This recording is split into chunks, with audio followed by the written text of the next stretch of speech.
Hi, Ekene. Thank you for joining me today. How are you? I'm good, thank you. How are you? I'm doing good. I am excited to be talking with you today, just for the people watching to kind of give a recap of how we met. We connected on LinkedIn, and I was admiring your work in AI and IP and privacy, which is why I wanted to chat with you today. And so I'd love it if you could kind of introduce yourself a little bit and what you're doing these days. Okay. Thanks for having me. I'm an IP and tech attorney with privacy and AI experience. I've done a lot of things, but I'm currently in transition. So what my day to day is like is just keeping up with all the developments in these fast moving spaces. And I volunteer currently with the ABA on the Copyright and Emerging Tech Committee, which is great. People listening should check out and join our committee. And I also read to kids with reading partners in DC. I love that. Yeah. And I have a blog with my friend called Cultural Enterprise where we write about media and entertainment issues. So yeah, that's what I'm doing lately. Nice. The first question I had for you, because I know you did like a fellowship working in AI, I kind of wanted to ask what your day to day was like working in that area, like in the AI as it's like changing and growing every day. And then maybe also working on this blog and volunteering and with the copyright committee, maybe what your day to day is like now, although I'm sure it's different every day, but maybe you can kind of give a glimpse into that. Yeah, sure. So the first cliche obviously is that no days are the same, or no days were the same when I was working in my AI fellowship. So I was at a law firm. They are now part of another law firm. They've been acquired, but it was Luminous Law, a firm of lawyers and data scientists. So it was really interesting because this was 2023 to 2024, and that was like the most active period in AI governance. So a lot of guidance was coming out of the government with President Biden's executive order on AI. So there was just so much to keep up with. The FTC was being a very active regulator. So yeah, so it was a really busy time trying to keep on, stay on top of all of that. It was a lot of like synthesizing the available guidance for clients because even though we didn't and don't have like AI specific laws, obviously existing laws still apply to AI. Companies were being proactive and they wanted to know what they should be doing right now. So they would be updating their own. So for big companies that we're working with, a lot of building their own AI systems or deploying AI, they were really interested in, what's the available guidance, what's the FTC saying, just what should we know now? And they were implementing that in their programs already, even though it wasn't mandatory, which is really good practice. So yeah, so part of it was also like privacy advice where the AI systems involved like, using personal data. Sometimes it was like policy advice. How do we respond to this policy that is being developed in this state that affects us? And also how to manage risk because yes, we know AI has its risks, but it also has its benefits. So if you're trying to work with AI, the risk is never going to be zero. So it was just really like a lot of the implementation of AI. So I feel like a typical law firm would tell you this is what you should do. But at this specific firm, because of their unique expertise, we got to help clients figure out how to do it. So that was really interesting. So I guess I could say more about that, but really it was dealing with a lot of technical issues and learning to work with just the ambiguity in the law. And it's like, again, existing laws apply to AI, but because they are not like directly mapped to AI, the question is like, how? So Yeah. we're helping clients figure that out. Well, and I do have a follow-up question just as a new attorney, because as you were, kind of talking about the day to day and with the law changing and helping other people figure out how to implement it and what applies to them and what doesn't, do you have advice for new attorneys or maybe attorneys who are like kind of getting into a new area, how to handle learning the law yourself while also advising others on what the law is saying? That is a great question because AI was something I had to learn in that year that I was there. I guess like AI has been there for a while, like generative AI. But as we know, like I think the real moment when I guess the horses left the stable was ChatGPT launching to the public in fall 2022. So Mhm. that was when I became really aware of AI for the first time. So I joined this firm with an interest, not necessarily experience, but so I would say if you want to learn AI specifically, or just, I mean, I think it's just like learning anything, like figuring out like what is the first principles, like trying to understand the technology itself. Mm, So there's the technology and then there's the law and the rules that apply. So I would say first of all, like just I first try to like understand how LMs work. There's this really Cassie, I don't want to mess up her last name, is of she was the former chief decision scientist at Google. She has a really good course on just introducing people. She's a really good communicator. So she explains how LMs work, how AI works. So I think that could be a good place to start. So I'll say if I was trying to understand AI for the first time, it's understanding the technology and then the rules. So it's like in the US, the most comprehensive AI governance guidance available is the NIST risk management framework, which came mm, out, I believe, in 2023. So like it's really solid. Going through it just gives you a really good sense of, you know, what the rules are. And I think in anything that you do, in any industry you're in, just think about how AI applies to that industry. Because even though like I was at this firm that only did AI, like that is not common, right? Like there's AI impacting everything. So for me, it was a lot actually trying to keep up with everything. It was a steep learning curve. I felt really dizzy at times, but I eventually got onto it. And one thing I did to anchor myself and still helps me now in AI is that I'm interested in like AI generally, but with my background as an IP attorney, media and entertainment, that's really where my interest like lies. mm, I might not know everything, how AI impacts like copyrights. That's I have like I understand copyright, so I can keep up with, the implications of how AI, impacts, that area of law. So mm, I would say having an anchor helps in what you know or what you're interested in and just keeping up. Like once you start like following another hack, I guess, is following people on mm, LinkedIn who create content around this. So Elena Gurevich, she's great. She I don't know if you follow her or you're connected with her. So she reads AI papers. And if you're trying to understand AI, like read the technical papers. Like when the new model comes out, go read the system card that they have, that they published. So she reads research, she reads system cards, and she shares this all in a really interesting way. So yes, I think that's an easy hack, like following people who are on these issues so that they break yeah. it down to you and you at least know where to start from. That is all super helpful. Like, I'm also making a mental checklist for myself because I'll like, and you can Google some of this stuff, right? Like, how do I understand whatever it is you're trying to learn? But I always find it to be even more helpful to have a talk like this with someone who's been there and done that, like they've worked in the industry, and then can actually say like, no, go to this resource or go to this person because it's more trustworthy that way versus just going off of the first result on Google. But going off of what you said with your interest and like kind of anchoring your interest with IP and entertainment and media, and then how that's overlapping with AI.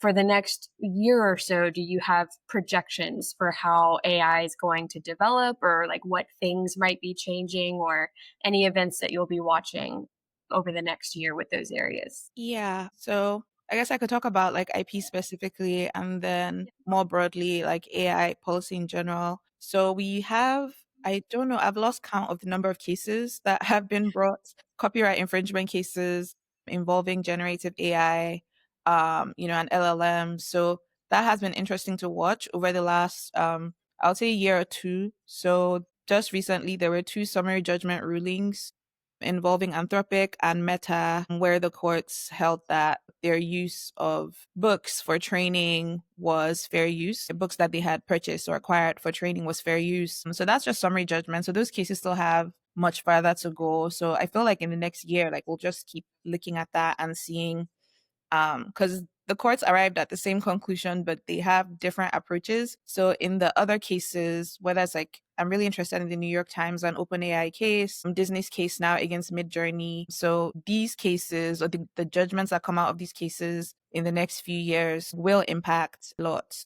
as we understand like copyright, fair use, and AI models. So that's on the one hand. But then on the other hand, the policy side is really interesting because the President Trump's executive order on AI and just the new AI action policy AI action plan that Hmm. was published. Like, so that's a great departure from what we had under the Biden Harris administration. So now the US is focused on winning the AI race. So where previously The previous study was more focused on like safety, innovating responsibly. So now it's about winning the AI race. So like exporting American AI, building data centers, encouraging open source AI, which is great and is actually something that the previous administration in one of the studies, the conclusion was open source isn't more risky than closed source AI. So it's just a different, I think the main thing is just because the US is now focused on winning the AI race and the action plan says federal regulations, like regulations that hinder AI development,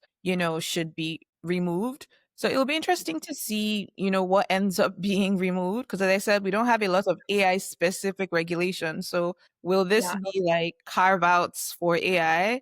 Like, oh, here's this safety rule on or compliance requirement that exists for everybody, but we're making this exception for AI companies. There's also that tension to be resolved between state AI regulations and federal, so we saw that the Senate, I mean, they didn't include it eventually in the bill, but they were considering a moratorium on states' AI laws. So that is still kind of on the table. Like the action plan still says, they should figure out how, if state AI regulations get in the way of, federal agencies carrying out their duties. So it focuses on state AI regulations, but there's also state AI privacy laws because, as you know, the US doesn't have an omnibus federal privacy law. So states have taken matters into their hands with privacy laws. So it's not just focusing on the AI laws that states pass for them, that, have passed or states are developing.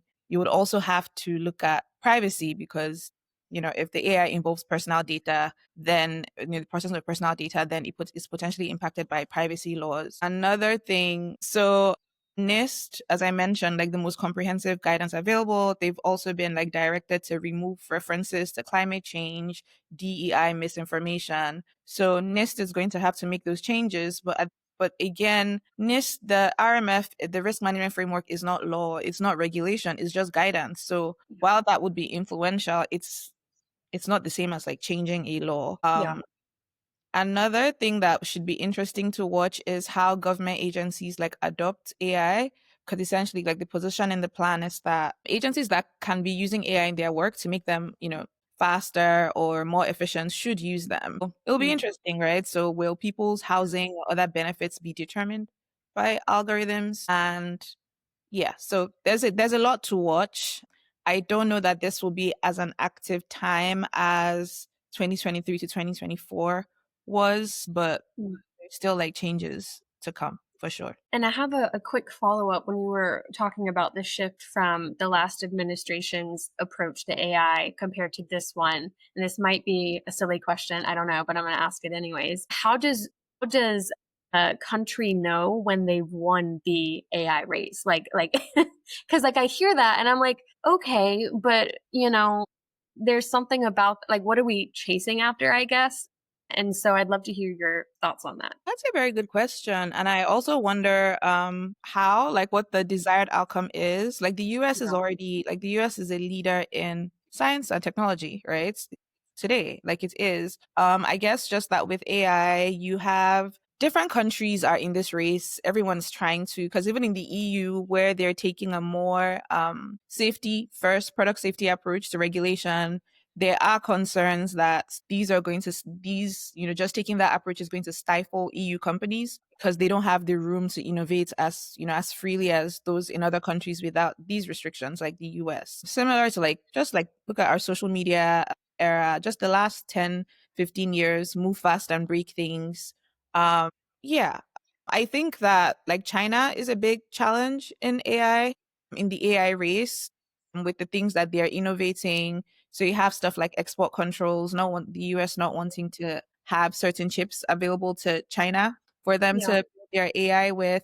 So I guess the US winning the AI race would probably look like how tech works now. Like people, Microsoft, Google, the products that we use in our personal lives on the enterprise level, like these are mostly American. They're made by American companies. Like these are American companies. So I guess winning the AI race will be in a future where people use AI for everything. like they're using AI from American companies, right? So exporting Yeah. American AI software, chips, hardware is a really big part of the plan. So yeah, I guess cost is another factor because China, like Chinese, I don't know if you saw this, like think earlier this year when DeepSeek came out, in Mhm. an open source AI model from China. So it's like if you have an open source model or a cheaper model from China that can do the same thing that an American model can do and doesn't cost $200 a month to use, that is obviously threatening. So I would say that's what I think winning the AI race looks like. You know, the Okay. most useful, that everyone's favorite AI products being American. That helps a lot in terms of framing like, okay, what's the end goal here? So thank you for that. And I do have two more questions for you. This next one, we had talked a little bit about, kind of getting in touch. Like I know this is like coming out of left field for the people watching, maybe, but getting in touch with creativity again. Because I know, like working as an attorney, I feel like there's kind of this expectation where we have to be serious all the time, and I know for me personally, I've been trying and failing at working through the artist way and like getting back into some sort of creativity routine that's not roped to work in some way. And so I'd love to hear your thoughts on, having been a working attorney and, wanting to get in touch with your creative side and like do more fun things. Like, what has that been like for you? What's that journey look like? Hmm. I think I've always tried to stay connected to my creative side, even becoming an attorney. So I originally wanted to work in advertising, right? Like that was the last car- career I was excited about as a kid, but I didn't know how to do it. I didn't know how to do it. I didn't have the right guidance. So I went and studied law, which is fine. I think anyone who's confused about what they're doing should study law. I think it's a great degree to apply yourself to different things. And I feel like just early on, like just from studying, I just realized that this, like, it just never ends. Like it's, the work is never done. Yeah. Like if you want to read about a random topic in contract, whether it's rescission, there are volumes on that alone. So the work is never done. So, and I also had a great example of my mom. Like my mom she worked in financial services, but she really enjoyed service. So she made so much time for like her fundraising efforts, her community service, like just through the Lions Club and other things. So I feel like watching her, and she also like imparted it to me early on. Like you have to have something outside of, work. And I found that having things I enjoyed outside of work made me a happy lawyer. So I used to write a blog before, and then I ran it for 6 years, and it was really fun. But I stopped. It was a hair blog, and then I cut my hair, so I stopped. So I stopped blogging, and then I channeled my creative energy towards legal writing. And that was fun to do, but now I feel like legal writing is not just something that is a nice to have. It's now kind of like mandatory, right? It's like for visibility and stuff in the profession. So that makes it less fun. So that means it's no longer like a creative outlet, right? As Yeah. it were. So I joined a book club at the beginning of the year, so it's been fun. I think reading more has helped me. And I've been consuming a lot of other people's creativity. So it's reading, going to museums, watching stuff that I find interesting. So I'm now at a point where it's like, yes, I'm surrounded by arts. I make time for it, but I need to actually make my own. Mhm. So, which is why I talked to you about like just going back, starting the artist way. So I'm still early into it. I don't know. I don't know where it's gonna take me. I know that I want to work on my photography. I'm like an amateur photographer. So I want to work on it. I think it's just making time for it Yeah. because I think we're all meant to have some form of creative outlet, like creating just because, not to, I don't know. Everything doesn't have to be monetized, right? Like Right. the fact that it's not bringing me money doesn't mean that I shouldn't still like invest in it, right? So Yes. I think, yeah. So maybe we'll talk about this like in the future when we've recovered our creativity.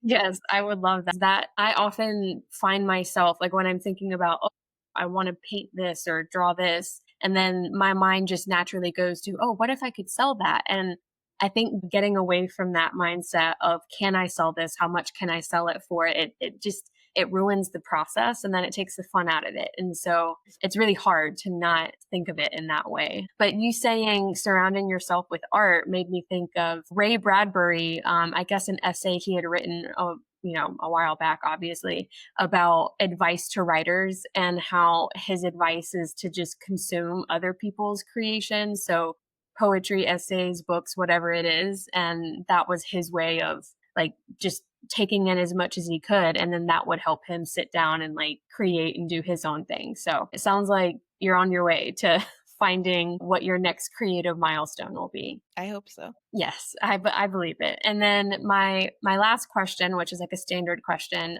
in these interviews, is in a world obsessed with disruption, and you used the perfect phrase earlier. America is like no, I think it was Mark Zuckerberg, move fast and break things. Everyone's obsessed with being like the leader of the pack, the next innovator. So, in a world obsessed with disruption, what do you think we should preserve? I think we should preserve. That's a really good question. And I thought about it over the last week. And I think we should preserve our attention Mm, because all the disruption is they're targeting us, they're targeting our yeah. attention. I feel like there's our individual attention. So I read a book recently called Stolen Focus by Johan Hari because I've Mm, been on this journey of trying to just like focus as well. Because if you're trying to make time for your creativity, this is also less time scrolling, less time, spent on your phone. So there's like our individual attention spans, which mine is short. I don't know about yours. And oh, there's also our collective attention span, like just as a group, like as a world, as a community, the things that we're paying attention to. So I think we should try to preserve our attention, whether it's like going back to doing one thing at a time. Like, yes, we have gadgets with 10,000 different features, but maybe we should do one thing at a time yeah. and just getting comfortable with being bored again.